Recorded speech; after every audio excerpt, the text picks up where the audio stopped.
اسلام کی تعلیمات کا جو مرکزی نقطہ ہے وہ ایثار، قربانی، مواخات، بھائی چارہ اور کمپیشن ہے۔ اس حوالے سے جو معاشرے کے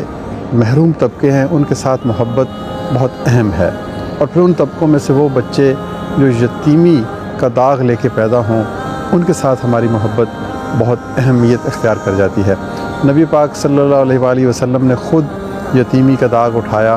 اور یہی وجہ ہے کہ ان کی تعلیمات میں جا بجا یتیموں سے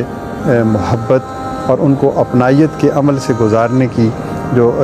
ایک ترغیب ہے وہ بہت زیادہ ملتی ہے۔ اس حوالے سے جو یتامہ کا دن منایا جا رہا ہے وہ اس بھولی بسری اس عہد کی